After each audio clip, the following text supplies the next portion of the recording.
Yeah, I'm excited to go again. Like I mentioned earlier, I'm afraid of planes a little bit, so I am a little nervous. But it's gonna be a good trip. It's gonna be a good trip. I get down with food. I don't care if it's exotic. I don't care if it's a street food. I don't care what it is. If it tastes good, I'm gonna eat it. It's truly a blessing. I know a lot of people have like this perception of what Hollywood is like and the big city. Easy to learn, but hard to master, and you can get so creative in order to push the boundaries. I was a lot younger, and I definitely let my nerves get to me. I let the idea of the expenses get to me, and I always told myself, it's not worth it. It's too expensive. There are times where I feel like, okay, can we just like Ultra Megatonic fully market this now, put it on Disney Plus and all that? Yeah, how's it going, everyone? My name is Earlmeister, and this is the Loremeisters podcast.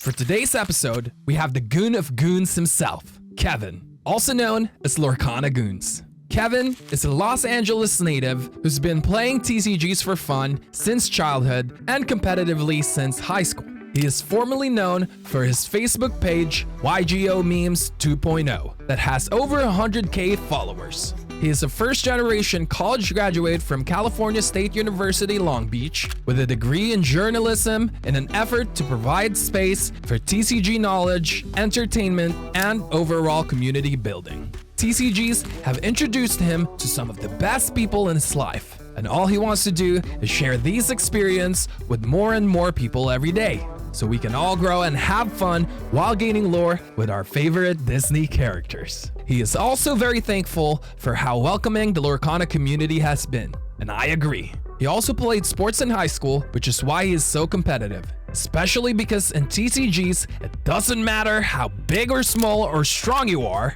all that matters is how much time you dedicate to learn and practice. Plus, the brain power of the two players competing at the table. His goals are win an event, get 100K subs on YouTube, make a living off of TCGs, and open up his own local game store to provide space that he didn't have around growing up. For him, TCGs have been a great way to keep a lot of goons out of trouble and overall build character.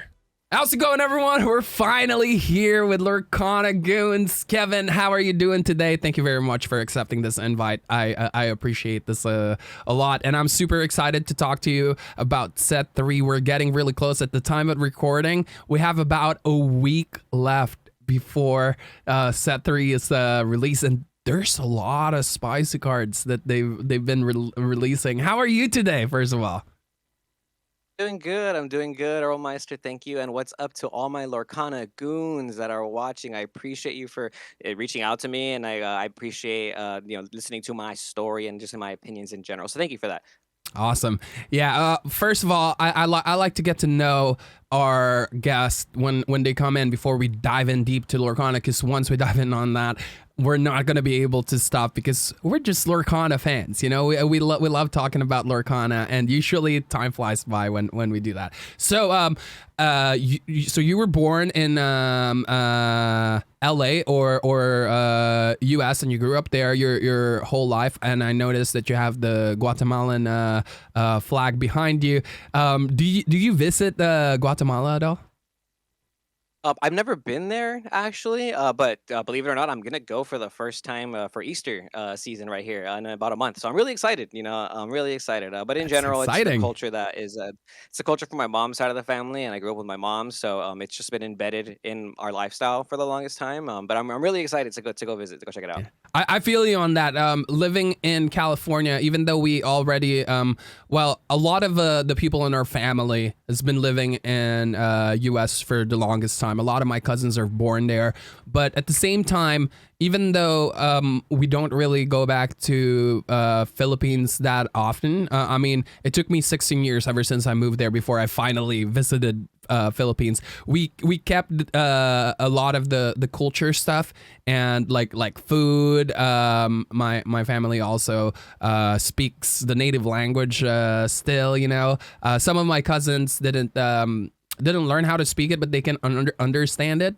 And I can still speak it fluently because I lived in Philippines for 15 years before I did for 16 in Cali.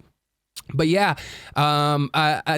it's kind of like the same vibe. And I'm so excited for you to visit Guatemala, because when I visited Philippines after 16 years, I was I wouldn't say like culture shock, but it's more of like so many things has changed, and I felt like I don't know if I'm just speaking for myself, but in US I felt like a minority, right? Like there's a lot of times because there's so many different cultures in California or in LA in general.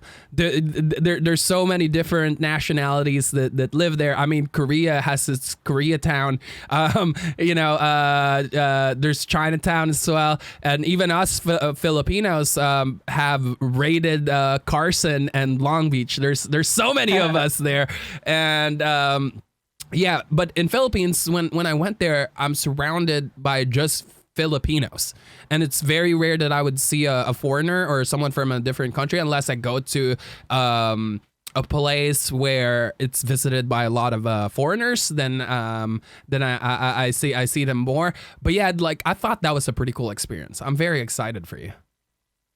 Man, yeah, I'm excited to go again. Like I mentioned earlier, I'm afraid of planes a little bit, so I am a little nervous, but it's gonna be a good trip. It's gonna be a good trip, and I'm hoping to find some local game stores out there because I know that card games are big out there. I know Yu-Gi-Oh and Pokemon are played in Central America and South America and whatnot. Yeah. So it would be really cool to find because I play Yu-Gi-Oh, so it'd be really cool to find some Spanish cards and maybe even find some people to play Lorcana with and teach them how to play Lorcana before the Spanish Lorcana cards come out. Yeah, that's actually going to be really cool.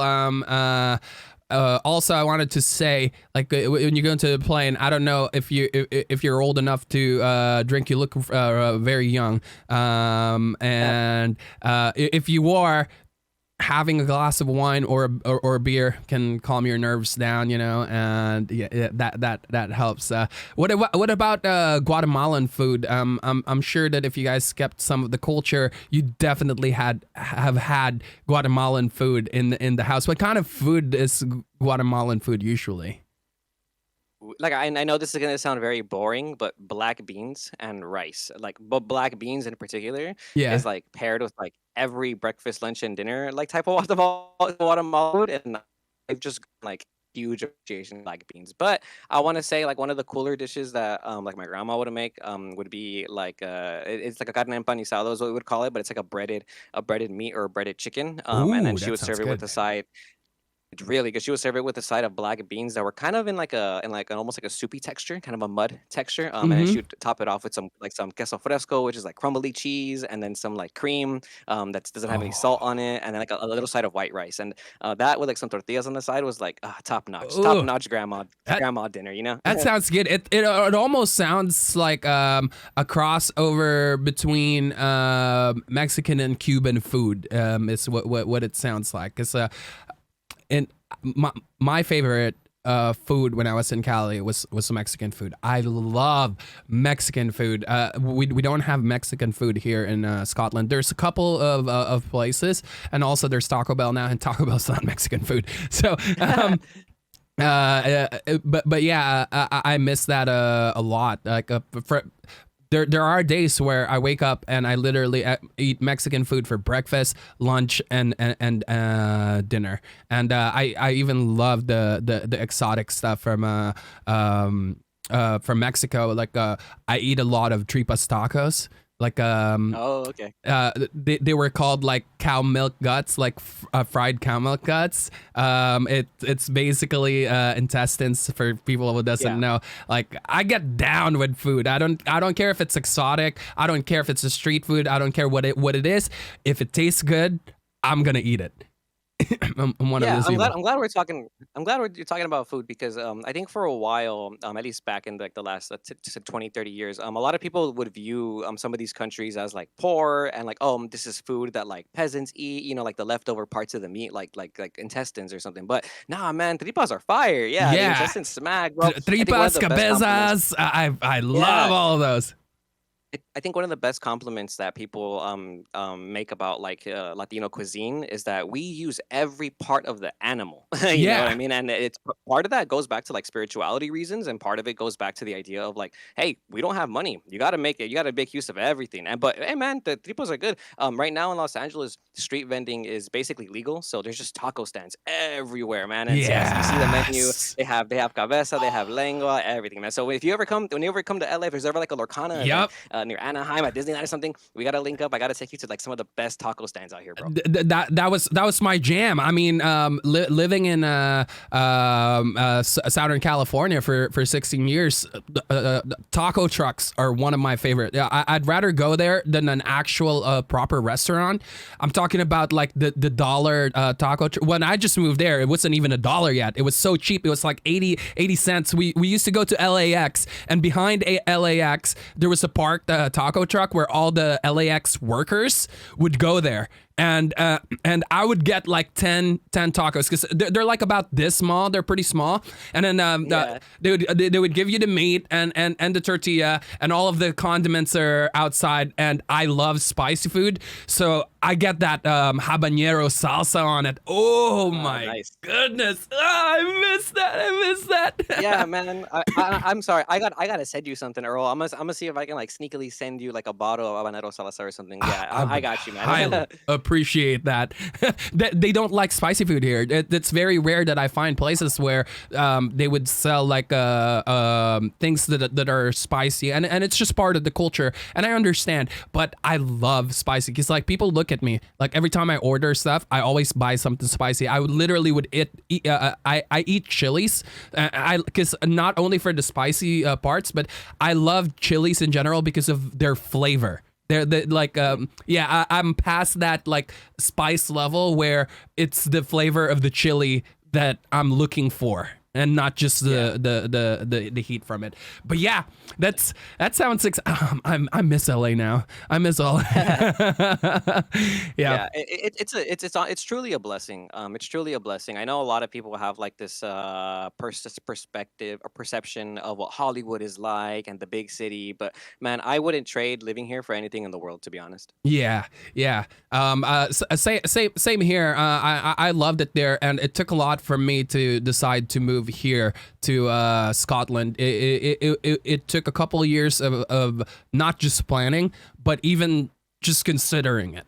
But yeah, I thought that I'm a traveler. This is the third continent that I'm living in now, and I just want to explore more. And believe me, LA and Southern California in general will always have a special place in my heart, and I will keep visiting whenever I can. But yeah, it's time for me to give other cultures a try too, and yeah, I'm excited. Now let's get into Lorcana. So you mentioned that you were scared of planes. And that limits you from traveling, obviously. They just announced the circuit a couple of months ago, and that's going to be super exciting. That's going to be a lot of fun. And is that something that you're considering at all doing for Lorcana? Are you going to be attending these circuits, the tournaments and events? Yeah, so lately in the last like I want to say 4 years or so, like I've been brave enough, thanks to the encouraging words of my girlfriend, to get on a plane with her. So I have been traveling a little bit more to kind of get over it. I still get like apprehensive whenever I'm gonna do it, and I'm gonna go to Guatemala, like I said. So I am a little nervous, but I am just so addicted to Lorcana that I will swallow my I will swallow my nerves. And like you mentioned earlier, I'm 29, so yeah, I can legally take a couple shots before the plane, and I just might. Yeah. Yeah, in general, I'm for sure going to be going to as many like local ones. If I can even drive to them, like if there's one in Las Vegas or Arizona or something, then I'll drive to those. But I feel like because the competitive person in me is gonna convince myself to definitely commit to that. When I was playing, when I was super heavily into Yu-Gi-Oh, and like I was a lot younger, and I definitely let my nerves get to me. I let the idea of the expenses get to me, and I always told myself, it's not worth it. It's too expensive. Like I'm afraid to fly, etc., etc. But now I'm a little more grown. I'm a little bit more mature. I know I handle my money a lot better. And in general, like I feel like it would be super worth it. And honestly, I'm super excited for the competitive circuit, man. I am trying to prove myself as well. Because I feel like I've been playing card games for a long time, and there was a big point in my life where I just stopped playing card games, and I almost want to say it was right before I feel like I was getting like really really good. So now that I'm kind of coming back to it, I just really want to prove it to myself that I can go to these events and do well. You know what I mean? Outside of just the local ones from my vicinity. Nice. I love that. I love that. With expenses as well, because the viewers are gonna be thinking about that. Because honestly, I think about that too. Everyone thinks about it. It's expensive to fly around, go to events, get a hotel, or get an Airbnb in the area to be able to sleep there. Because usually these events will last for 2-3 days, and it could be pricey. But the thing that helps me, because I was gonna do this for Pokemon up until Lorcana was brought into my attention, and I'm like, why should I do this for Pokemon where I'm 20 years behind if I can just do this with Lorcana? And also, I love Disney movies growing up, and at first it was a little memey for me. I'm like, I don't think I can play a deck called Timon and Pumbaa. Like, it sounds so funny, right? And like, Yeah. what are you playing today? I'm playing Lilo Aggro, and like things like that just sound so funny to me. But I tried the game. I looked at it. I'm like, the cards look fire. The art is amazing, and the gameplay just basically did it for me. I'm like, okay, this is definitely not just a kid's game. I mean, it is. I'm not trying to discourage the kids from playing this, but there's more to it. It's easy to learn, but hard to master, and you can get so creative in order to push the boundaries when it comes to competitiveness. Now, going back to what I was just saying when it comes to expenses with traveling, what my planning before with Pokemon was, when I travel, it breaks my heart, but when I travel and go there, usually they give you a goodie bag, and the goodie bag has deck sleeves. They gave me 2 deck sleeves, a deck box, your lanyard, a play mat, a hat, and all of these are exclusive for that event, and a promo card. So all of those alone paid for 3/4 of my trip, maybe more if I wanted to sell every single one of them, because the card alone costs like $50 or 50, 60, sometimes 80, depending on how hot was the event and which event was it. And the mats were like $40-50 as well, and then the lanyards was selling for $30, and I'm like, people buy lanyards for $30 just because it has, like, for example, like the thing that I went to is like Pokemon EU Internationals. I'm like, bro, like, you literally can make your money back just by selling this when you get home. And of course, it will break your heart if you're a collector, because I want to keep all of those for myself. I told myself I'm going to sell mine, and I still have it here. But yeah, even the things that they sell on the shops, the exclusive ones, they sell out on the first day because people would buy it and sell it online for 2-3 times the price.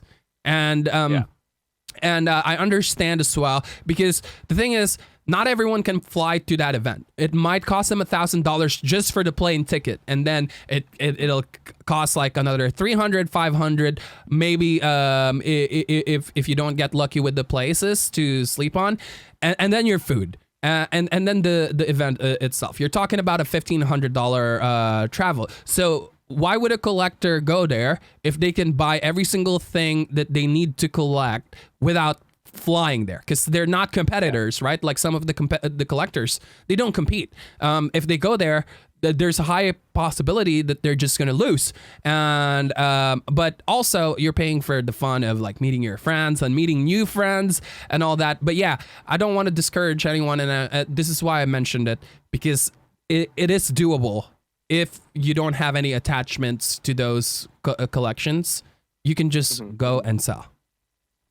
Yeah, I'm really hoping that Ray Ravensburger, Lorcana, they do something like that. You said this was Pokemon, right? Yeah. And because I didn't really play the Pokemon TCG. I know how to play it. I just don't really play it like that. But I have seen people compare Pokemon to other games, and basically how you can travel to Pokemon events, gain world competitors points, and enter the world championship with Pokemon almost on a casual level. I don't know if you saw this, but there was a Yeah. story happened last year of a mom and her son who traveled the world playing Pokemon events together. together, and both of them got enough points to play the World Tournament. So there was a mom and her son playing Yeah. the Pokemon World Tournament this year, which is a really cool story.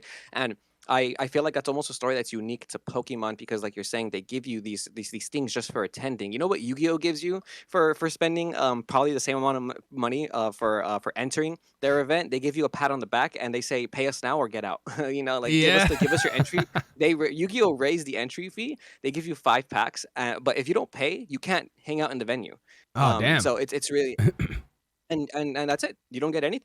Sometimes they'll give you a little coin, and there's like 10 different coins, and only one of them is gold, and the one gold one is like $60. The rest of them are like 20. It's just it's not worth it. Like Yeah.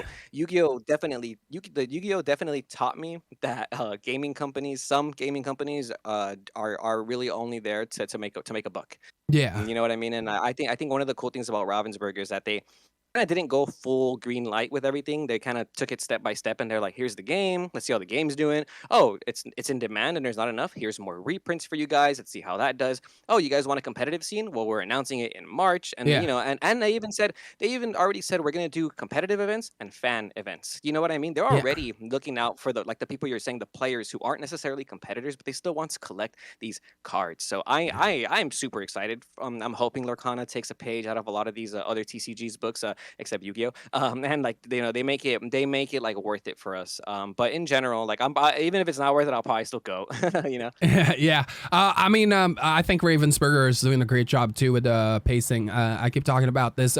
There are times where I feel like, okay, can we just like Ultra Megatonic fully market this now, put it on Disney Plus and all that? But at the same time, I'm pretty sure these guys are thinking about this really well, way more than we're thinking about it. And they have to consider as well that if they did that on the first chapter, they had that problem of not having enough cards for everyone. That would have been a big problem, and then people would have had a revolution. Like, why you give us a good card game and you don't give us enough cards? And also building the game like with set 1, set 2, set 3, slowly but surely introducing mechanics to us. And now I feel like it's getting there. It's ready. Maybe there's more that they want to get ready with before they fully do this.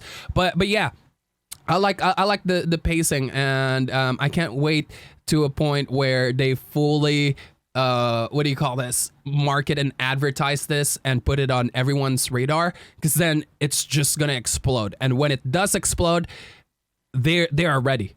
The game is ready. There's enough cards so to make it fun, and you don't just get to play with set 1 and after like a month or 2 of playing it every day, you realize, oh, there's not enough cards to build other decks, and you can only really play like 3-4 decks, if any. But yeah, I'm excited, and hopefully I get to see you in one of the events in the future. Maybe we'll do this as a live podcast, because I'm planning to do that with the other people as well. And yeah, how about collection wise? Like as a Disney Lorcana fan, how much do you collect? Do you have set 3's coming up? Do you have like a budget for every set? Do you buy one box and a couple of starters? Do you buy just singles? And your answer doesn't really matter. Like, so like when it comes to whether you collect it all or not, I'm just curious. I'm trying to get to know you. Yeah. So, in general, I do try and keep most of the enchanteds that I'll pull. I actually did a trade for an enchanted Tinkerbell because I really wanted that one. Yeah. I'm not like the biggest diehard Disney fan, but I've seen a lot of movies. I love cartoons. I just love media. I love movies. So I feel like I've seen most Disney movies. And whether or not like I'm like a hardcore fan, like there still holds that nostalgia for certain cards, like Elsa, for example. Like my niece was obsessed with Elsa as a kid, so that just holds a place in my heart, And I think the Tinkerbell enchanted is really cool. So I don't have an Elsa, but I have like maybe 3 or 4 enchanters from the first chapter. I don't have any enchanters from the second chapter, and that one I should have bought singles on, because I feel like I should have committed to buying some of these cheap enchanters when they were less than $100, right? Yeah. But I'll know for next time. But so in terms of like budgeting for Inklands, so I work with like an LGS around me. It's not an official official store, but they do Pokemon, Yu-Gi-Oh, and I've been trying to bring Lorcana into their shop, so they've been letting me host tournaments once a week there. When it came down to like first chapter and Rise of the Floodborn, because scarcity was still such a big deal, I had like a decent budget, but I was really only to acquire as much as I could. I have like some distro access in general for like Yu-Gi-Oh, for example, but for Lorcana, it was just impossible to find. So Yeah. I really was paying more than MSRP. I was paying reseller prices, and for Into the Inklands, the distro source actually came through, but like months later. You know, when that second wave of reprints came, they hit me up and they're like, "Hey, do you still want this product at distro price?" And I'm like, "You know what? I'm down." And mainly because it still sells. You know, when I would host these tournaments, I'd give away the packs, obviously for prizing, or I don't know if you see my TikTok or my Instagram. I do those videos where I go up to people and I'm like, "Hey, for a free Yep. pack, what's your I've favorite?" seen them. Yeah, Yep. so yeah, so it does help that I have like some friends in the card game community that can hook it up every now and then. But Lorcana is just so hard to get my hands on that I ran out of products so fast. So even for my tournaments, I had to start like giving away like random cards for prizing because I just didn't have any more Floodborne packs, you know. And I've heard that Inklands is a different story, Yeah. so I'm definitely gonna allocate enough money for myself so that I can buy at least like 2 to 3 boxes to just open myself, so that when we have tournaments for Inklands, I'll have singles, because that's really what it's about. People come, they want to play tournaments, but they also need singles for their decks. And if you're a reliable vendor or an LGS that has singles, and they're going to keep going back to you, you know. And I also do try to buy singles in people's collections as much as possible. Like I'll dwell on Facebook Marketplace, I'll dwell on OfferUp, or I'll go on these places. And a lot of times people need to sell their entire collection. They need to sell a big chunk of cards, whether it be because they're in a pinch or because they just don't want to play the game anymore. And you know, I feel like I'm there for those people. You know, I got cash ready. I like to buy people's collections, and you know, it goes a long way. I list on TCG Player. I have a friend, Zach Stone, the other dude on LorcanaGoons that helps me with the Market Watch videos. He has a booth at Frankensons. If you're familiar with Frankensons collectible show. Oh no, no. So it's a big warehouse in Southern California. It's in the city of industry, and it's huge. But basically, there's aisles and aisles and aisles of different vendors for collectibles, whether it be for pop figures, baseball cards, sports cards. And because TCGs are such a big thing in Southern California, they have 2 lanes and a whole other room dedicated to just trading card game vendors, whether it be Pokemon, Yu-Gi-Oh, Digimon, all these games. That's And exciting. when I'm it's oh, dude! If you're in California and you've never been to Frankensons collectible show, you have to go. It is so fun. Make sure you take money because you're just gonna want to buy everything there. But anything, anything collectible related you can think of, like anime figurines, tapestries, anything, you will find at Frankensons. And I am blessed to have a friend who has a booth there. So a lot of times he buys collections, and sometimes he needs more money. So I'll be like, hey, buy this other. I'll send you money right now. Buy this other collection and give it. I'll pick it up at your house after. You know, so that's a really good blessing to have too. So really, what I want to do eventually is turn TCGs into my life.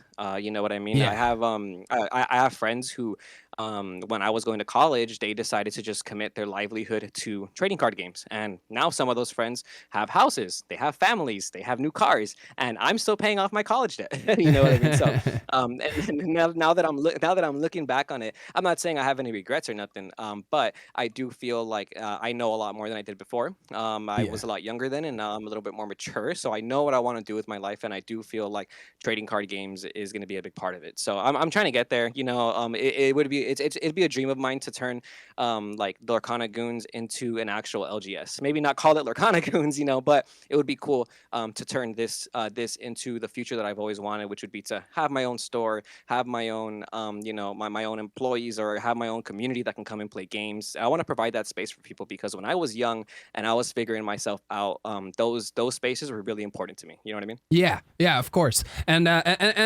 there's really no rush on trying to figure out like what you really want to do in life. If I'm being honest, like I never understood that. There are I was surrounded with people at one point in my life where everyone is like kind of like in a race and like trying to compare each other with each other. It's like, oh, what are you doing now? Why are you not doing this? Why are you not doing that? I'm like, bro, I don't need these unsolicited advice. Like I know what I want, and I'm looking for what I want to do, and I'm in no rush. I don't want to actually sit down one day and look back and it's like, this is not what I wanted to do, and I did this to like either for money purposes or just like to get by like every day because it's like the way to go. I didn't want to do that. I would be so depressed if I get to that point in my life and I didn't do what I actually do. I wanted to do. But I'm glad that you found that.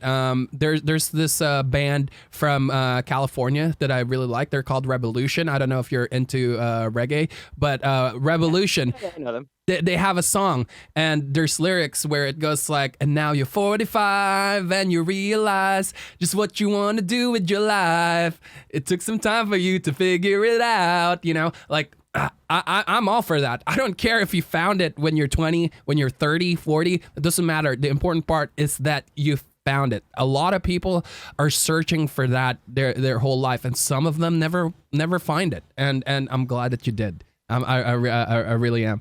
And yeah, it's a card game universe. It's a lot of fun, and it's not for everyone, but for those who enjoys it, it's a great time. But yeah, my next question is, how often do you play in your LGS? Like, how often do you actually go? Yeah, so I work on the weekdays and sometimes I work weekends. So to be honest, I don't go as much as I should or could. On Tuesdays, like I said, I host that tournament. And then I'll try and go either on Thursday or Saturday to another LGS around my area. I wanted to go to a lot of the official local game stores that were gonna have like the pins and the promo cards, but there's just not that many around me. Like Southern California is very vast, and I Wait, feel like there's what? not that many.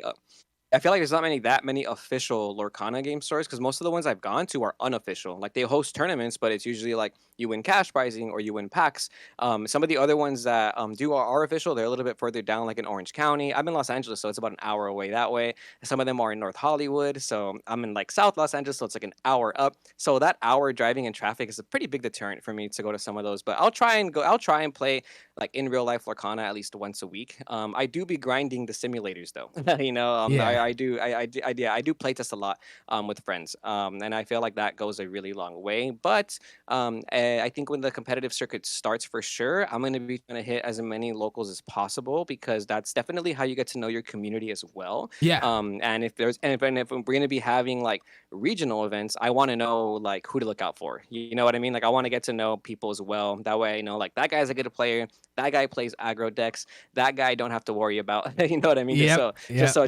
I get a little taste of the community as well. Yeah, everyone knows me as a aggro kid for the longest time, and I would have to say the last 3-4 weeks I've been playing Ruby Amethyst Control, and it just catches them off guard now.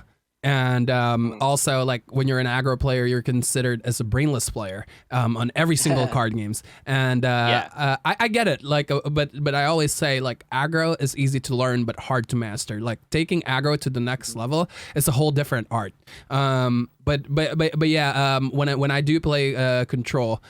I catch them off guard, and the thing is, like, they always break one of the rules of Art of War. And Sun Tzu taught me this: that they will underestimate you, and I use that to my advantage all the time. Oh, yeah. I'm also surprised that LA or Southern California in general doesn't have that much like official LGS with the official leagues for Lorcana.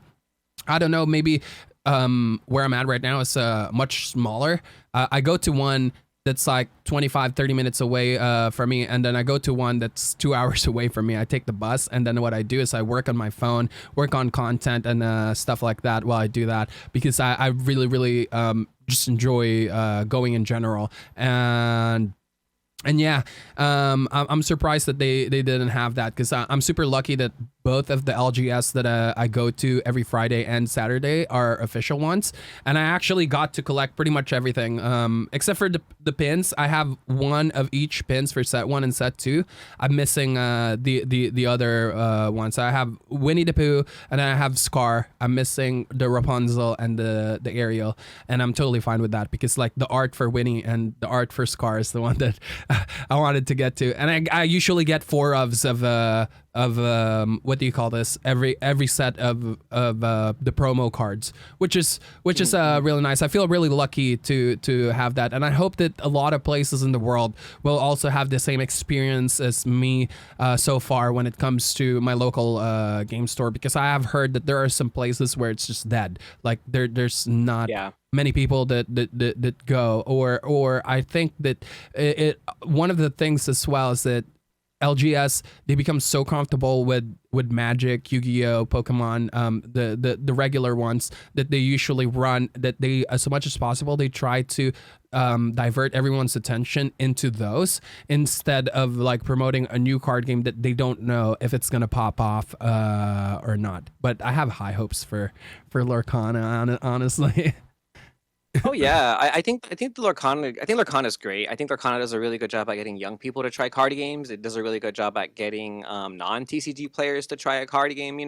I think the unfortunate thing right now, at least in this area, is that because there's so many like local game stores in Southern California, that it almost feels like less than 40% are official Lorcana stores. You know what I mean? So a lot of Yeah. the local game stores here, they'll do Lorcana nights once a week, but it's just unofficial. And because they're a little closer to me, I just choose to go to those instead, because I feel like a lot of the official Lorcana stores, like you said, they do Magic, or they focus. Some of them focus on collectibles. It doesn't even seem like they have like a local game night outside of Magic. So it was very surprising to me where I would go to some of these stores and be like, this does not feel like any local game store that I've been to. You guys don't have Yu-Gi-Oh here. You guys don't have One Piece. You guys just have collectibles. You guys have board games, and you guys have Magic. So it kind of threw me off a little bit, because I ended up discovering a lot of local game stores that I didn't even know existed, but because they didn't host games like Yu-Gi-Oh or Pokemon or One Piece, you know what I mean? And I didn't know they existed, and I'm like, I didn't know that there was board game stores basically, and a lot of those stores were the ones that were chosen to become official Lorcana stores. So it was a little bit of a newer learning curve for me as well. Kind of coming from a super competitive TCG space to be able to find some of these stores and basically like reintroduce myself into a community that I'm not necessarily a part of, which isn't a bad thing at all, because everyone's has been extremely welcoming. But yeah, I should just go out of my way more. If you're saying you're taking 2 hours to get to your locals, I could try a little harder. I just hate driving in traffic, and I that's like the know worst thing of what like you living in Los mean. Angeles. Yep. Yeah, so I am a bit of a homebody. Sometimes I tend to rationalize, okay, I'm gonna spend 30 to an hour in traffic. How much gas is that going to spend? Like, what am I really going to win at the LGS? And then Yeah. I start getting in my head about it. And I'm like, you know what? I could just make a YouTube video, You instead or win something. So, joy and fun from the experience. That's yeah. guaranteed. Hopefully, there's not a lot of like edge lords on those places where they make you feel awkward. But like the community so far, like from everyone that I hear, has been great. But I know exactly what you mean when it comes to traffic. LA traffic can be really terrible if you don't choose your times with traveling. So maybe, like for example, it's rush hour soon, and the thing is, that's when the game starts, so now you Exactly. gotta leave like 2 hours early to get there, to make sure you don't get stuck in traffic, because I moved I didn't just stay in LA. I moved around like different places. I was in Orange County at one point. Yeah. I was Inland Empire, around Temecula, Menifee area, and I remember Okay. when I was in Temecula, driving down to 91 or 215 to 91 was a nightmare going to Orange County for my work, because that's Oh where I yeah. work. It's like an hour and a half And just to then get there, 2 hours. Yeah, and then you got to ask yourself, like, sometimes I'll be getting off of work at like 5 or 6, and then some of these tournaments start at 7 o'clock, and I'm like, man, if I'm clocking out at 5:30, I'm rushing to get all my stuff ready, and it takes me an hour. If I hit an extra pocket of traffic, bro, I'm not gonna make it in time for the tournament, and it's happened to me before. So Yeah, sometimes I just don't do it. If I'm off work and I'm just like I'm too tired to even risk it, I just won't go. And then yeah, it does come with the with again living in this area, but yeah, I hope that the stores that are a little closer to me, I hope they get officiated. I hope they become official Lorcana stores soon, yeah, so that I can, I guess, go to those places. And a lot of the stores that I'm talking about, they're popping. They get like 30 to 40 people like a night weekly for some of these card games. And I just feel like if they started, if they became an official Lorcana store, they would the game would grow like exponentially. I think yeah. Lorcana offers a lot right now to both the players who want to be casual, like we mentioned, or even just competitive players. Like you can do a lot with the game right now, and we're only about 6 months in. We're not even like into the official like organized play situation yet. But I just feel like I feel like it is worth it compared to some of the other games that are being played right now. Yeah. I appreciate you, by the way, going to these some of the local game stores, running your own tournament. That is really cool to have a person doing that when you don't have official events or just not have any league nights or tourney nights for Lorcana. I'm sure those people that's participating on that highly appreciate that too. But yeah, that's really cool. So before we go in and dive in, if I look over there, I'm looking at time because I don't want to like keep you for too long. So I have to make sure that we're on time with everything. Before we go into this, let's go do some fun segments really quick. I usually would do this like towards the end, but I want to mix it up a little bit. Let's do this one in the middle. We're gonna do a couple of segments in this podcast. This one is more of a like kind of like a game. It doesn't have I want you to know that your answer doesn't always have to be meta related. It could be a personal thing for you. It could be you hating E Breezy and just hating on Cusco or Y Breezy. He doesn't mind if I call him E Breezy. I'm like, bro, I don't call it Kanye anymore. I call him Yee, you know? So I'm going to call you E Breezy. But yeah, you can just mess with him if you want. But this first segment is called Ban the Cards segment, and you have 10 seconds to answer this. So, once you're ready, I have 6 questions for every single ink, and we'll start. Just give me the heads up. Ready. All right. Number 1, Amber, 10 seconds, go. We need to get rid of Rockstar Stitch because it's too good. It's such a good card. All right. Number 2, Amethyst, 10 seconds, go. Ooh, okay. For Amethyst, I hate to say it, but I love the Rabbit, but the Rabbit is too good. It's the best card in Lorcana right now. I can write a book on how good Rabbit is, and if Rabbit got banned, I would be okay with it. Yeah, I know what you mean. Like on mirrors, whoever doesn't draw the Rabbit will run out of cards first, and you usually would lose that Ruby Amethyst game. Number 3, Emerald, 10 seconds, go. Emerald is such a fair deck. It's really hard to pick one for this, but I guess I would have to say, Lucifer the Cat. That card is a little ridiculous with Bibbidi Bobbidi Boo. Yeah. I'm so scared with this card becoming meta for next set. I thought it was going to be meta on second set, but there was cards missing. But all those cards that were missing are now here. The curve from 1 to 3 is so solid with Merfolk, Ursula, and then the other Ursula, the legendary Ursula at 3 as well, is super scary. That can sing Sudden Chill, and basically you played Lucifer at turn 3, and you can't do anything about it because now you're like, okay, I can't choose an action to just discard 1. I have to discard 2 because Ursula's singing Sudden Chill twice. So yeah, it's gonna be scary. I mean, it's fun when you're playing it, but it's not fun when you're playing against it because you don't get to play the game. Yeah, no, it's super oppressive. Yeah. Number 4, Ruby, 10 seconds, go. Ooh, okay, for Ruby. Oh man, 7 would have to. You know what? Maui's too good. I like be prepared in the format. I think Maui is a too good of a card. If not banned, Maui needs an errata to be like 1 strength less or something. That card should be a legendary. That card's crazy. Yeah, it's the bane of all locations as well because like Maui can pretty much destroy every single location at turn 5. Yeah. I think I'm actually, because I only have 2 copies of Maui. I usually would borrow from friends in LGS. I'm definitely gonna buy it before set 3 comes out. It's the 100%. Time now. Next one is Sapphire. Go. Sapphire. Ooh, I had it on the tip of my tongue. Oh, you know what? Cogsworth is kind of wacky. I think double Cogsworth. I think yeah. I would if not ban Cogsworth, limit it to one because I know a lot of people are gonna like, hate that, but I think Sapphire Steel right now is a really good deck in the second format. Yeah. I think if we had more time in the format, Sapphire Steel would easily be up there with Ruby Amethyst. And I feel like some players know what I'm talking about. That deck is crazy when it goes off, but part of it is because if you're not playing a deck with Be Prepared, if they set up two Cogsworths on you, what are you gonna do? Like Yeah. your your grab your swords don't work as well. I mean, it deals 1 damage to both Cogs. Congrats. Your Yeah. smashes don't work like that. You know, let the Storm Rage on. Steel is the only color that has removal in this game, other than like Ruby. So to be able to like completely take that out of the equation by just simply playing two Cogsworth on board is a little wacky. I think not enough people talk about that. And any other deck, what do you do? Like, Yeah. seriously, well, if you're playing a Mufasa deck, how do you stop two Cogsworth? They're never gonna quest with the Cogsworth.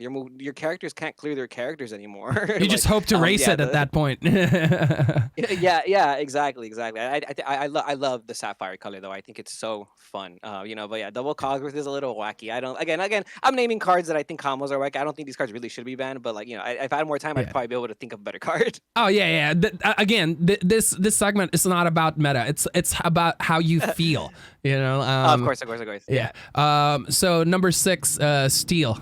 10 seconds. Go. Deal.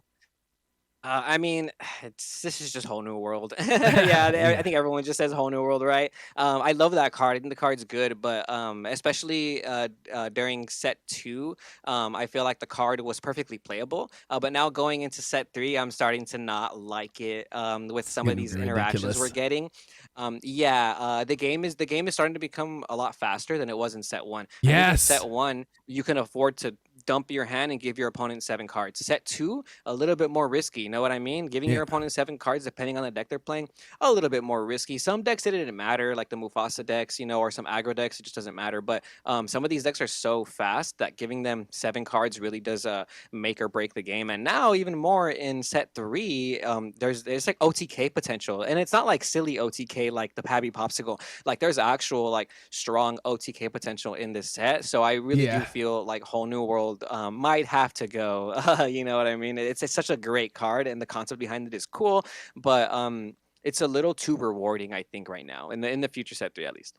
I just wanted to clarify to the viewers just as well, because well, I shouldn't clarify, so they would like just comment like you guys don't understand what OTK is. We do understand what OTK is. It's a 1-turn kill. In most card games, 1-turn kill is usually 1-turn kill. But in this card game, our OTK is not 1-turn kill yet, like where you gain 20 lore in just one. And that's okay if we call an OTK deck because we gained 14 in 1 turn and finish the game. That's totally fine. Yeah. I don't think it's a big deal at all, And eventually, I Yeah. think that we will get an actual 1-turn kill in the future, where when we have enough cards to be able to do that at turn 6, turn 7, if you don't deal with me, then I'm just gonna play 3 cards and you're dead.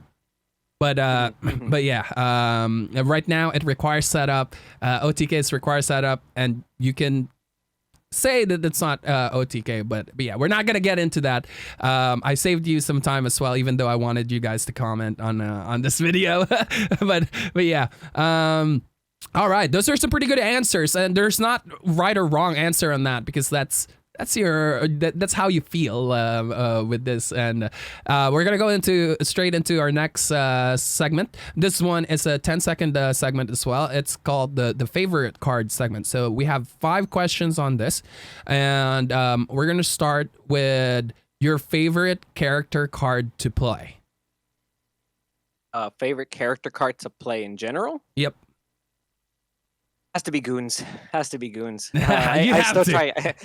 I still try to fit 1 Goons in any steel deck in my LGS. Like if I'm playing like a series online tournament or something, I won't. But if I'm playing like a local, like an LGS, like I'll try and fit at least 1 Goons, so that sometime in the match I could just at least tell my opponent I'm gonna ink my Goons or I'm gonna play my Goons. That's like one of my favorite characters to play. I would say second favorite character to play though is probably gonna be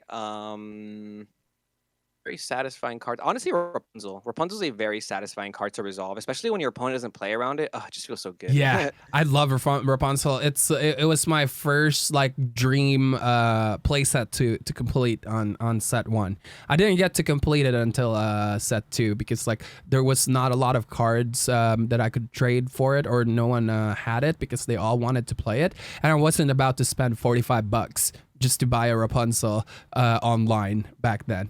But yeah, Rapunzel is one of my favorite cards. It was actually my favorite card on set 1 when it came out to play. Number 2, character art. Favorite character art card. Not including set 3 Favorite yet. Okay, not including set. Do enchanteds count? Just out of curiosity. Actually, this is coming out on set 3, so yeah, we can include set 3. Enchanted doesn't count because that's the next question. Okay. So, for or just in general, like my favorite artwork. Honestly, I know a lot of people would agree with me. I really like the artwork for Winnie the Pooh Honey Wizard. Like, the set 3 has some beautiful artwork too, and I would say maybe Jafar might be the second one for me from the new set 3. But the Winnie the Pooh Honey Wizard is so cool, man. I Yeah. really wish that card had like an awesome effect. I wanted to see a little bit more oomph in it, but Yeah. I like how creative that card is in terms of its artwork, because Winnie the Pooh is like the last character you think to be an aggressor. You know what I Yeah. mean? And so to give him, so to make him a wizard and then make him a honey wizard. And I think my favorite part is the way honey wizard is spelled. And just something Yeah. about the actual like swirliness of and the colors. It gives me like Alice in Wonderland kind of vibes, It but also does. with like yeah, with like, but it also stays true to that kind of Lorcana style where it's like, hey, these are the characters you love, but they're doing way more now. So I think that's cool. I really want to see a Winnie the Pooh Floodborn because I want to see how the Honey Wizard evolves. You know what I mean? Yeah, I feel you on that. Honey Wizard is one of the most common answer as well, and for that reason, because it's just breathtaking. It takes your attention the moment you see it. The only thing that would put you off from it is that it doesn't do anything on constructed Yeah, play yeah. at least. But guys, don't prevent that from playing Honey Wizard. Play it because you like it. You don't always have to play meta decks and competitive decks. Play what makes you happy. Next one is Enchanted. Favorite Enchanted card. Enchanted. It's gonna have to go to Giant Tinkerbell. I think I really like the artwork for Giant Tinkerbell. But I especially like the artwork for the Enchanted Giant Tinkerbell. Kind of goes back to what I was saying about how Lorcana is doing this thing where like, oh, these are the characters you know and love, but what if we made them really strong, or what if we made them different? And I Yeah. really like that. This was like one of my first understandings of what a Floodborn character was, because like reading it, I didn't really understand it, but then when I saw Giant Tinkerbell, Floodborn, I'm like, I get it. Tinkerbell's not a giant. You know what I mean? Yeah. And my favorite part about the Enchanted Rare version is that in the normal version, she's like staring down at the boat, kind of like, like nodding. And then the Yeah. Enchanted one, she's picking the boat up, and it's so Yeah. crazy because I'm like, oh my gosh, you know what I mean? Yeah. I just think like, what is she gonna do with it? She's gonna just like launch it or something? Yeah. um, it, It- so it just makes me that card got me really excited. That was like one of the first Enchanted Rares that I went out of my way to get, and I just really like it. I think it's so cool. Yeah, I totally agree on that. It's one of the best, if not the best, on the previous sets before. Although I'm not gonna lie, the set 3 is looking super fire. I actually just tweeted before we started that this is probably the set where I wanna chase every single Enchanted. I want a full Enchanted collection for the set because they have a theme like going. I don't know if you've noticed, it's like a painting theme, and it's like very Inkland's vibe for me. And it's not just a theme, it's just the artist's fire on every single one of them. Even the Grammatala, I didn't care much about Grammatala. I mean, it's Grammatala, but the art with the Enchanted looks so freaking good. And not to mention, Kita is just on a whole other level, and it's Yeah. No, yeah, dude, I agree with you. I think probably the only reason I didn't pick like a new enchanted rare is because I need to like look at them longer. But I really like the Ursula one. I really like that kind of Renaissance feel that you get from the brushstroke painting style. It's almost like you can get these enchanted rares and hang them in a museum, and you know what I Yeah. mean. And if somebody had no idea what Disney was, they'd be like, "Wow, that is a wonderful piece of art." You know what I Yeah. mean? Um, Yeah. I yeah, totally agree. it's really yeah, it's really cool. It's really cool. I like to identify as an artist as well. You know, I really appreciate like the fact that not only Lorcana gives credit to their artists in this game, but the fact that you can see the impact that it makes in the community. There's mixed reviews right now, like how people feel about the Enchanted, but man, it's just so cool to see that they're being creative back to back with these sets. You know what I mean? Because Yeah. they didn't have to. They first of all they didn't even have to get independent artists for this game. You know, being Yeah. Disney, they could have just grabbed pictures from the movies and put them on there, and we all still would have played the game. But the fact that they're paying artists to make individual card art is just wonderful. You know, I think And it's they're awesome. promoting it. The support, like what you said, the support for the artists is really amazing. And the fact that they're Oh promoting it yeah, and you can meet them on events, you can get your yeah. cards signed. That's really really cool.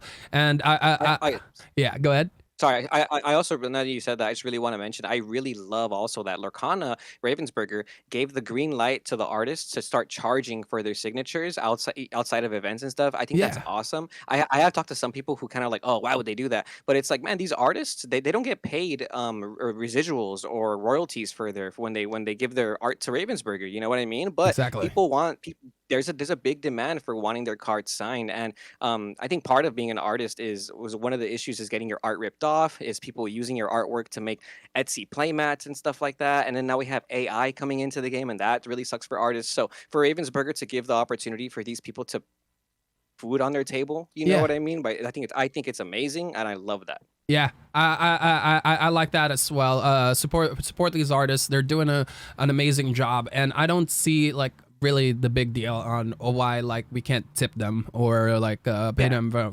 for doing that. I think it's really really cool, and I can't wait till I meet some artists as well to sign my cards. And yeah, it's gonna be a Mhm. lot of fun eventually.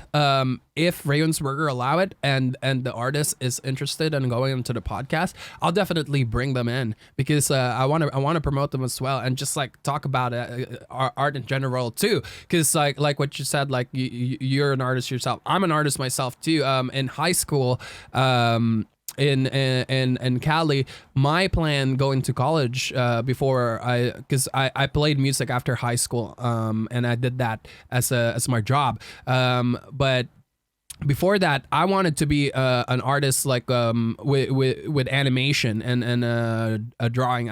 I'm pretty sure that you are what do you call this? Aware or familiar with the ROP in US when it comes to high school? It's the regional Oh yeah. occupational program, and I was in the Yeah. art of animation back then. And this is a weird flex, but I won the when I was still a sophomore. I won the visual arts award for animation back when I was in high school in California for the whole California for regional occupational program. And yeah, Sick. I made a scorpion, a 3D scorpion, kind of like almost like a transformer with like its pincers or drills, and its tail was like a laser thing. And yeah, I appreciate art in general, and I would love to chat about art and Lorcana with these artists in the future if I ever get the chance for sure. Now let's go to number 4 with this segment. We kind of dove in deep with that one. Let's go with the favorite card, favorite song card to either play or art or whatever reason. Just your Just in favorite song general. card, Okay. or maybe you just Yeah. love the song. Like just in like for per color or just overall? Just overall, just one card. Ooh. Okay. So Since we're already talking about Inklands, I am really excited for Friend Like Me. You know what I mean? I think Yeah. Aladdin is like one of my favorite animated Disney movies. The card itself seems like whatever, but I just think, well, one, I love that song. You know, Yeah. I really like that song. Two, I just have a soft spot for like Genie, Robin Williams. You know, I think Yeah. I just think it's very important to me. And I was really excited that we were getting that song in this set. And I think the card's kind of good. I know people are like, "Oh, this card's dumb. It gives your opponent 3 ink." I think the card's kind of good actually. So I'm gonna try and make a deck. But it's every time I play it, I could just be like, "You ain't never had a friend like me." Yeah. I just really like it. Another one though that I want to mention is "How Far I'll Go." I love that song. I think that Yeah. song is so freaking awesome, man. Oh, I Yep. freaking love that song. So I'm so glad that we're getting an actual card for that song in this set, and that card's really good too. So How Yeah. Far I Go is up there too. I think both of them can be run in the same deck, especially that Grammatala is here, the new Grammatala that just came out. At first, I thought the same with a friend like me. I'm like, this is not going to see play. And if it does, like, well, thank you for helping me beat you. Because I get, if I'm the opponent, I get to play with the inks first, right? But with Grammatala, you're playing a friend like me. You're gaining 3 lore Yeah, you know in to keep addition. pushing. Yeah, but now we're gonna go to the final question. The fifth one is the favorite item card. Ooh, favorite item card. This one's gonna have to go to Lantern. This mainly because the very first Lorcana tournament I won, I was playing Amber Steel Song with Lantern, and I won a box on like the second week of Lorcana coming out. That was really cool. Oh, nice Yeah, flex, that was let's pretty go cool. baby. Yeah, yeah, and that was money right there because you know the set was hype. But yeah, Lantern, Amber Steel, with lanterns. I remember I have a friend who's really into One Piece, a really good player. He got like second place at the One Piece regional that was in Los Angeles not that long ago, and he played Lorcana briefly in the beginning of the format. And at one point, I'm like, Lantern sucks. Lantern's dumb. I don't like this card. But he just was like, no, no, no. Lantern is the best card, and he actually like it convinced me and like kind of got me thinking about how ink resourcing works in Lorcana and other games as well. Basically, Yeah. just telling me like for every lantern you get a free resource, and free resources in card games are really important. So yeah, Yep. and immediately I shoved 4 lantern in my deck, and then like I won that tournament, and I'm like, lantern's pretty good, huh? So Yeah. I really like lantern. I think it's a really cool card. Yeah, it's an investment card. Honestly, like the thing about like there are cards that gets value right off the bat when you play them, and there are cards that can get way more value compared to those cards, but it might take them time to get that value. And Lantern is a great example because like after 5 turns and you use that, there's no other card in the game that can match that value, right? And Yeah. the fact that you can play it so early in the game too is a great thing to have, and the value just skyrockets later on in the game if you decide that you're gonna prolong the game. But yeah, I like those answers. Really cool stuff. We got to know you more. We're getting close to the very end here. Now we're gonna dive deep into set 3 before we finish this conversation. What cards or deck ideas have you been thinking? Like seeing the time of the recording, we're 1 week away from the release of set 3, and there's so many spicy cards this past 2-3 weeks that they just dropped. Like, what are you thinking? Are you thinking of locations? Are you thinking of just like some of these legendaries or super rares that just have like really cool interaction with other cards? So what's in the Goon's mind? Yeah, so I'm really excited for locations to see what they do. There's a couple locations that I feel are very underrated. The pirate ship, I forgot what it's called, the Captain Hook's Jolly pirate ship, Roger. that one, the yes, Jolly Roger. That card is really awesome. I think giving your characters rush is really good. The fact that Rabbit's Pocket Watch only costed 3 ink and only 1 ink to exert it. In the first format, I thought that was really really overpowered. Only paying 1 ink to give your character rush. So the fact that the Jolly Roger card gives all your pirates rush, sorry, all your characters rush first of all, and it's you can move the pirates there for free. It's just a double whammy. You know what I mean? I like Yeah. whenever I see cards and I think, okay, this card has multiple effects. Usually it means it's good, but if multiple effects are all good, and that card's going to be more than usable. So I'm looking forward to that card. I'm looking forward to playing Mufasa decks in the third chapter. For a Okay. little bit, I was thinking, yeah, for a cool minute, I was thinking like, oh, Mufasa's going to be dead. Like no one's going to play Mufasa decks anymore next format because the format's so fast, because we're seeing all these locations and Ruby Amethyst and whatnot. And then they showed us that Ursula and Bare Necessities card that basically is going to snipe non characters from your hand. So as soon as I started seeing that, I thought to myself, oh, everybody's going to be playing these Ursulas and Bare Necessities to try and sing hit songs and actions out of my hand, but I'm just going to play all characters. You know what I mean? So Yeah, I posted it on my Twitter. It's a deck that I call Cats and Dogs, and it's I literally saw just that. like Yeah. Mufasa's, yeah, Mufasa's, Simba, Cheshire Cats, Lucifer's, and then we have like the Dalmatian package. We have one of each dog. We have the Pedrita. We have a couple other of the Dalmatian cards, and it literally just plays cats and dogs. The only other like non-cat and dog cards in there are going to be like Morph and maybe like the 6-drop Genie, just for some tempo. But I really want to try a Mufasa deck that's just pure characters, because I know people are going to think they're super smart trying to play like Ursula and like bare necessities, and they're gonna probably try and combo off with the new Ursula to sing twice, or they're gonna play like Lucifer or something, and I'm just gonna look at my hand. I'm not gonna have any not gonna have any action. So I'm looking forward to that for sure. And I think last thing I'm really looking forward to is probably playing Sapphire. I think Sapphire has been an underrated color for the last two formats, and we're finally starting to see a new win condition for Sapphire, other than just let's ramp a bunch of ink and hope for the best. You know what I mean? Yeah. Now, like you said, with the Grandma Tala, we're able to combine that with gaining lore. In general, with locations, that adds a lot of pressure as well. The Lucky Dime deck, there's a lot of people that are strategizing with Lucky Dime Yeah. and items and stuff, And and with I think items Magica. are Yes, Yeah. yes. I think items are going to be even way better next format, and cards like launch, which were like cards that nobody used this format, they're going to be usable next format. So I'm honestly excited to see the card pool expand, because we're going to start seeing players take initiative in terms of deck building choices and little niche techs that are going to go way beyond like, oh, it's 10 Ruby Amethyst lists in So top 8 and exciting. there's one Dragonfire. You know what I Yeah. mean? So it's just in general, I'm excited to see the diversity in the format for sure. I'm super excited for set 3, and I have like I think I have 25 to 30 like ideas for decks now, and I'm just waiting for the last cards to come out, and then I'm gonna start creating content for that, because I am an ultra megatonic deck builder. I love cooking. I literally would spend hours late at night. Is when as an artist, like most artists, like get their best ideas at night, like when it's like 2 or 3 in the morning and they can't sleep, and that's when my best ideas come. And I'm gonna be cooking a lot, and my wife is gonna be asking me, why are you still awake? Why are you still awake, baby? I'm cooking, let me cook.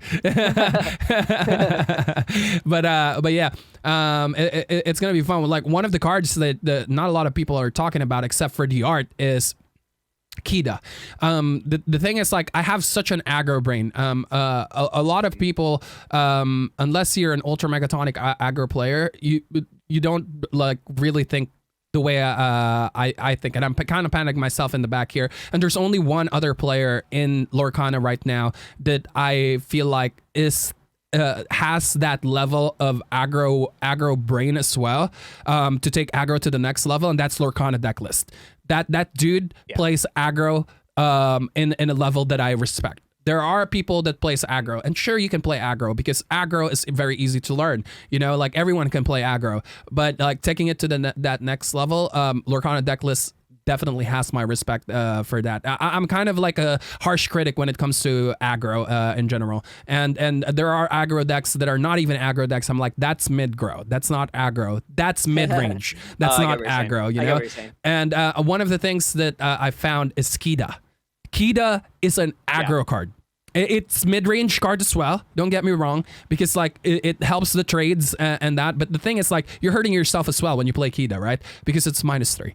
But the thing is, in set 2, going into set 2, I thought that what do you call this song, the four ink song with Gaston's picture on it and gives you +2 resist, I thought that would be good. Oh, yeah. 4 dozen eggs. Yeah, because it helps you stay alive. But the thing is, Kida does that better. and she quests for 2, and she's got a big body. The thing is, in aggro on turn 1, turn 2, turn 3, turn 4, you build this board. How do you protect them, right? Now, aside from obviously grab your swords, but I have bare necessities for that now, and I have Ursula as well if I decided to run green. But now, doesn't matter if you build tempo on your board. I play Kita, your tempo loses unless you're playing like a 4 damage character, which is very rare, right? Aside from the fox, right, or the goat, if they play it right away. A lot of your things are gonna be able to survive all of the attacks of the opponents, and yeah, I'm super excited for Kita. If there's one deck, Sorry, real quick. Yep.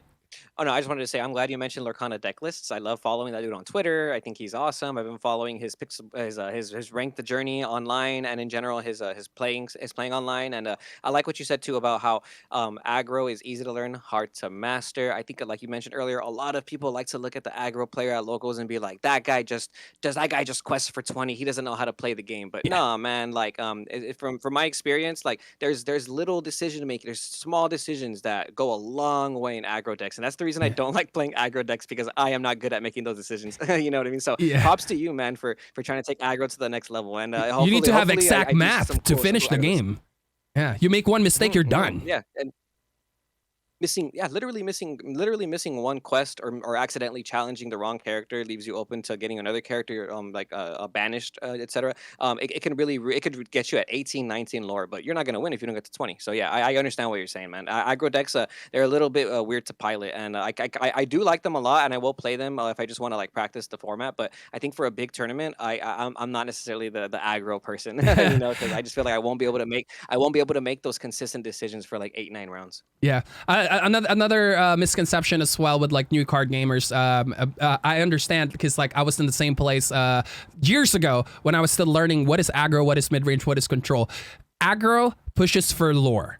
Be sure that you are careful when you're trading. You do not trade with aggro unless you really, really, really have to. People think that aggressive decks is like being aggressive, like, I'm gonna attack your characters. That's not what aggro does. And if they pick up an aggro deck and they play it and they decide like, well, this aggro deck is complete poopers, well, you're probably playing it like a mid-range deck, most likely. And yeah, I just wanted to say that. This will be my last question because I held you for too long now.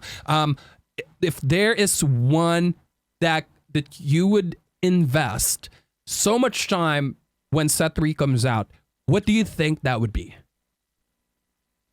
Ooh, it is a little hard to say right now because not all the cards are out yet, but I still feel like Ruby Amethyst, like that color combo is going to be really powerful, regardless of like the being able to get rid of the cards in your hand, like bare necessities and things like that. I just feel like yeah, you can snipe the be prepared from my hand, but that's not gonna stop me from playing a rabbit and drawing another be prepared. Like Yeah. you know, that color combination is really powerful. It gets even better with the new amethyst locations coming out. And I know I sound kind of like a doomer because I'm like, oh no, we're getting Eerie Amethyst, but I feel like there's gonna be a way to break that deck even more. I know everyone's afraid of like Jafar and whole new world combos and stuff, but nah, man, I'm afraid of rabbits and goats still. But other than that, in any deck that can play bare necessities, I'm gonna try for sure. Yeah, you know, it's low key for Ruby Amethyst that I'm scared. People are not like thinking or mentioning it a lot, but it's Prince Eric that I think that's gonna be really, really hard to deal with, because that dude can quest for 2, and the thing is like you can't banish it. If you banish it, one of your characters will straight up get banished as well. And that body, if you run crabs on your deck, or even if you don't, it could possibly trade for 2. For 4 mana, you're trading for 2. It's I look at it almost like kind of like a mini Be Prepared. And I think that's one of their tools. Once Be Prepared is getting sniped, you now have Maui, you have Dragonfire if you tech Dragonfire, which I love having 2 ofs on my deck, and you have Prince Eric now that could also remove anything that you want, and that's turn 4. I know it's an inkable, but you know it's cheap. It doesn't stay in your hand for that long. But yeah. I just want to say thank you so much for going into the Inklings. I'm just kidding. Into this podcast. It's been a lot of fun. I had a great time talking to you, and I wish I could talk more, but I don't want to take up all your time. And before we go to the final words, I just want to say to the viewers, please click the description below. LorcanaGoons is going to be there. All the links for Twitter, for YouTube, and other social links. You get the idea. Click those links. Click the subscribe, the follow button. Show him some love and support, and check him out. He's got ultra megatonic content, both for fun and competitive as well. Very diverse. And yeah, go ahead and do that now when you get the chance. And is there anything that you want to tell our audience before we close the show? No, just that I'm really thankful for the Lorcana community. I'm really thankful for you, Earl, for reaching out to me and for letting me just express myself here. In general, card games mean a lot to me, man. They provided a quality space for me when I've needed it the most, either right when I was young in high school, and even now that I'm in adulthood, I feel like card games keep me out of a lot of trouble. You know what I mean? And my mission and my goal for LorcanaGoons is to be able to provide that space for people, whether it be new players, new Illumineers, people who are playing casually, competitively, people who just want to know the market prices so that when you're trading your cards, you're getting the right value from your cards. There's so many things that I wish I would have taught my younger self in card games that I want to teach the new Lorcana community, because I just want to be able to provide that space for people. And obviously, at the end of the day, the YouTube channel is monetized, so it is a dream of mine to be able to turn this into, like, you know, my life's work. I have a passion for card games, and I honestly really appreciate what the community has already given me so far, and I'm just gonna keep trying, and I'm not gonna stop. Nice. I love that. I love that.